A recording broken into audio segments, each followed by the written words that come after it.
Olá, bem-vindos. A gente está seguindo aqui na leitura comentada do Ramayana, situando vocês no capítulo. A gente vai falar do capítulo 13 agora.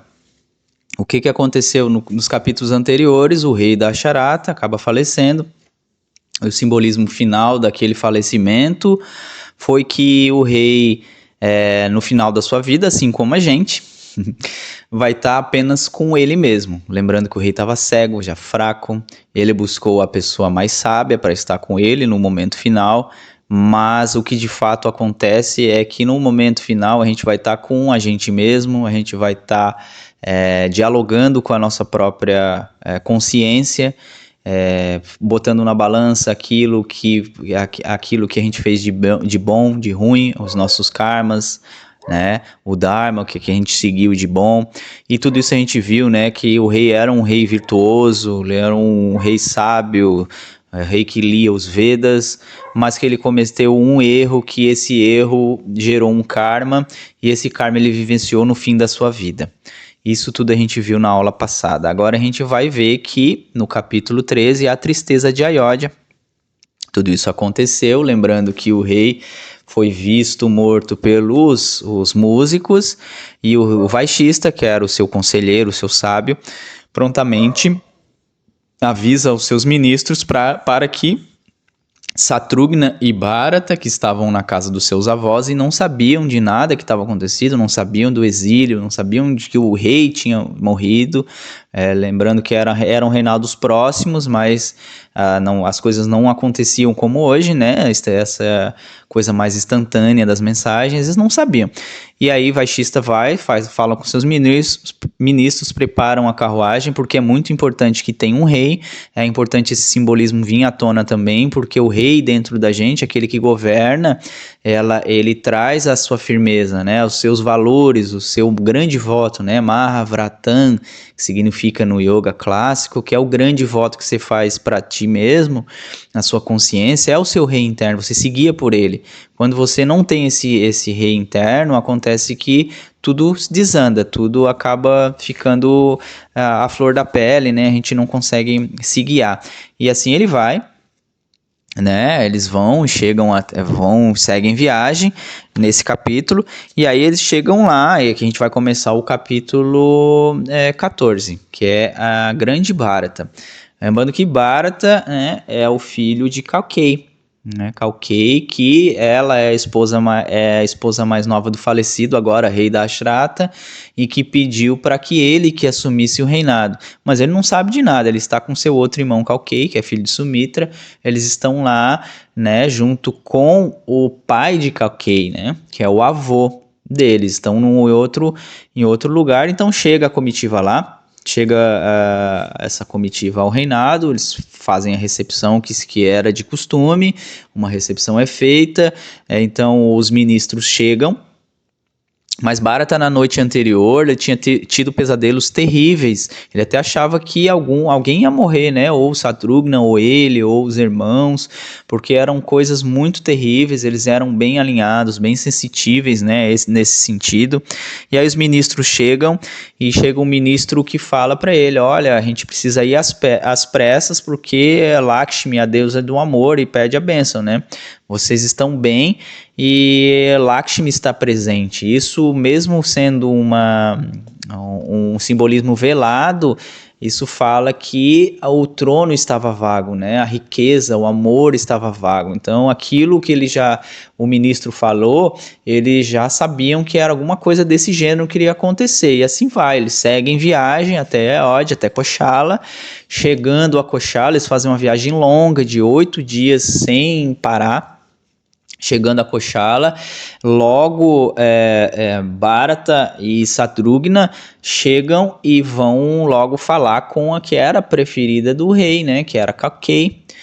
Inclusive Bharata era a mãe biológica de Bharata, mas não tinha esse reconhecimento de mães biológicas, é bom que isso fique claro. Todas elas amavam os filhos de uma das outras, né, ou teoricamente eram para amar, né? Aí chega, Bharata vai lá, fala com a sua mãe, cadê o pai? Tô com saudade dele. E onde está meu pai? E aí, o que aconteceu? Onde está o meu rei da Charata? E aí o Bharata, ela acaba falando, né, que o rei Dasharata faleceu. Então Bharata logo também é envolvido com um sentimento de muita tristeza. Ele cai no chão desoladíssimo. Então Kalkei tenta o aliviar, né?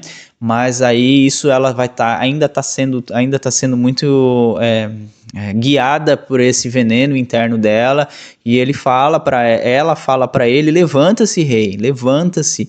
E ele lá no chão não entendendo, ainda muito confuso, né? E ela fala mais uma vez com uma voz bem impetuosa, bem altiva: levanta-se, rei, levanta-se. Isso não é um papel de um rei, tá aí sendo tomado por sentimentos. E aí o Bharata no chão olha para sua mãe e fala: onde está Rama? Onde está Rama, que não está num momento tão importante como esse, né? Meu pai faleceu, o que está acontecendo em tão pouco tempo? O que aconteceu? E aí Kalkei lhe disse, né, que Kalkei fala que o rei não estava, o Rama não estava presente no leito da morte do seu pai, nem ela, nem ninguém, e isso desolou ele muito, muito mesmo. Ele está fora de si, né? Imagina, depois de uma viagem longa, né? Isso também tem um simbolismo da sua energia tá baixa, você chega, já é com uma notícia muito intensa, você está fora de si, né? Você não está no seu centro. E Bharata, que tinha as virtudes nobres de um rei, nesse momento está no chão, perdeu todas as suas forças mentais, emocionais e físicas, e ele continua lá no chão sem entender nada, né? Mas ele continua perguntando, onde está Rama? Porque Rama era querido de todos, a gente sabe disso, né? O protagonista do livro é o Rama. E Kalkei olha para ele e fala: Rama, Sita e Lakshmana, eles botaram a roupa de asceta, amarraram seu cabelo e foram para a floresta. Mas ela não fala o motivo que eles foram para a floresta, né? Ela apenas diz que eles seguiram essa caminha. Isso foi a terceira paulada, né? E em seguida, ele cansado, agora mesmo ele estava sem força para mais nada, né? Mas o que aconteceu de fato? E ele começa a indagar sua mãe Kalkei disso, e ela acaba revelando que naquele momento, e muitos anos atrás, eu contei a história para vocês nos capítulos anteriores, em que o rei lhe devia 2 pedidos, e o pedido dela foi esse, de que ele fosse o rei, né? Ela toda orgulhosa falando isso para ele: e agora você é rei, meu filho. Mas eu pedi outra coisa também, porque Rama tinha um poder, era o predileto, eu pedi para que ele ficasse de molho 12 anos na floresta. E aí vocês imaginam o que aconteceu, né? Ele ficou muito bravo. A gente lembra agora, vai entrar em um campo de simbolismo muito grande, porque Bharata era virtuoso e Índia antigamente era um país matriarcal, né? As mulheres mandavam, tinham poderes maiores que os homens, nesse sentido de decisão, de respeito, e sobretudo as mães. Aí chega isso, Bharata fica absolutamente transtornado. Foi uma aprovação de sentimentos que aconteceu. Aí Bharata, nesse momento, começa a xingar sua mãe de coisas terríveis, palavras cruéis, né? Chegando ao ponto de dizer para ela que ele não era mais filho dela, porque ele não entendia como isso aconteceu, não entendia de forma alguma como isso aconteceu, porque Rama, todo mundo sabia que Rama era o futuro rei, né? Era o mais capacitado para isso, e todo mundo queria isso, né? Então foi uma decisão muito pessoal que afetou todo o reinado e todas as bases, né, da família. Então o que aconteceu, né? Ele chegou, né? E ainda indagou, né, o único filho de Kausalya, que era Rama, e também seu, porque eu falei lá no início que a Kausalya eles não tinham diferença entre as mães. Não era porque não era filho biológico dela que ela não era mãe de Rama, né? Ela falou: não, ele era o único filho de Kausalya, mas também era seu, né? Como você foi capaz de fazer isso? E aí ele falou: não, eu não aceito isso. Eu vou para a floresta de Dandaka, onde Rama estava indo, né? E vou me juntar ao exílio junto com ele, e não quero saber de reinado. O Bharata realmente não estava entendendo e não queria aceitar a situação, né? Então Satrugna, que era o seu irmão, que estava junto com ele lá, junto com seu pai, né, com seu avô, Satrugna tinha a característica de ser um irmão, dentre os irmãos, o mais calmo, mais controlado, né? Aquele que tinha um equilíbrio muito afiado. E nesse momento ele estava lá, Satrugna ainda estava equilibrado, conseguindo ver tudo isso, Satrugna estava presente. Aí, mas Satrugna tinha ouvido já pelos corredores do palácio que quem foi a responsável por esse acontecimento foi Mantara. Lembra de Mantara? Mantara botou o veneno lá da discórdia em Calquei, que Calquei acabou por impulso fazendo isso acontecer. E aí, mas nesse momento, Calquei entra e vê isso, vê Bharata no chão, né, e entra cheio de joias, muito bem vestida, porque Calquei, na sua ignorância, estava achando que ela tinha feito alguma coisa boa, né? Que seu filho ia adorar isso. E nesse momento, aquele que era o símbolo da retidão, aquele que era o símbolo do equilíbrio, ele perde totalmente o controle, muito mesmo. Porque se a gente tem um respeito pela mãe na Índia, né, assim como a gente tem hoje, a gente tem muito mais respeito pelos avós, né?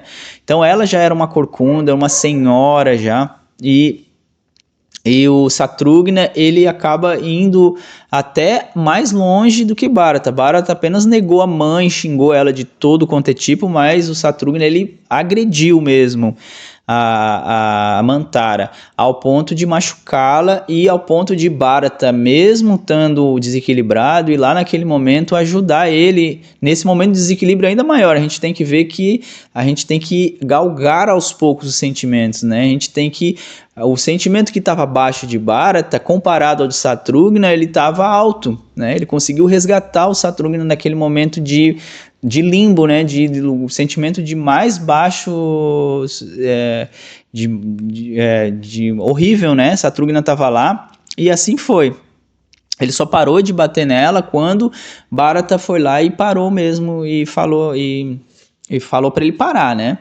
Aí seguiram, e o que aconteceu? Ele voltou, saiu, né, do quarto de Calquei, foi lá ao palácio de Kausara, que era a mãe de Rama, né, viu ela desolada, ela se sentiu muito triste por Bharata também estar nesse sentimento, né, prostrado aos pés também de Sumitra, que era a outra esposa do falecido rei Dasharata.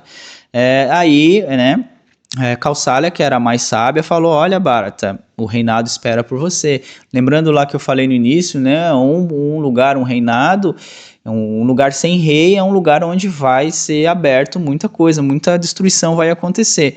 Mas aí Bharata Bharata ainda estava irredutível, falou que iria para a floresta com Rama, que iria ir de qualquer jeito, de qualquer forma, ele estava irredutível, né? Aí ela falou: o que podemos fazer agora, filho querido? Somos bonecos do destino. Possam as recompensas da bondade alcançá-lo nesse mundo e nos outros. Kausalya é muito sábia, né, nesse momento. E aí, cansados, já fortes emoções, eles dormiram, os príncipes e as rainhas foram dormir, né? E, né, durante a noite eles contavam a história de Rama, eles dormiram com Rama na boca e no pensamento, tá? Aí os processos do funeral foram sendo feitos, né? E seguiu, né? A assembleia novamente, depois que o rei foi cremado, se reuniu novamente e vamos atrás de Bharata, porque ele precisa precisa assumir. E aí chega, né? O rei já foi para o mundo superior, Rama e Lakshmana estão na floresta, né? Junto com Sita, e agora você é um rei. Esse reinado não pode ficar sem rei. A assembleia falou isso. Aceite logo isso, esse seu cargo, e logo comece a governar. Mas não acho de direito que vocês me pedem. Bharata ainda continuava irredutível, né? A minha decisão é irrevogável, eu não aceitarei o reino. Então a assembleia gostou do que ele falou, que todo mundo queria mesmo que Rama fosse o rei, né? Mas Vaishista, que era o mais sábio, era o conselheiro do falecido rei, tentou dissuadi-lo, né? Falou que o rei precisava de um governante, ele precisava tirar isso da cabeça e logo reinar. E aí o que aconteceu, né? Como ele ainda questionou Vaishista: como você pode pedir isso para mim, né? Aí o povo, todo mundo sonhava com a volta de Rama, né? E aí o que aconteceu? Ele irredutível falou: não, eu vou até Rama, eu preciso falar com Rama. E aí isso foi, né? Na viagem rumo a Dandaka, Sumatra pediu ao senhor Ganesha, né, que é o deus elefante, para que ele guiasse o caminho deles, e assim foi. Removei os obstáculos, Ganapati, alagai as estradas, abençoai as estradas, e assim Bharata seguiu o caminho à procura do seu querido irmão Rama. E assim a gente finaliza aqui o capítulo e a gente vai seguir, né? A gente finalizou o capítulo 14, a gente na próxima aula vai para o capítulo 15 dessa incrível história. Muito grato pela presença e namastê.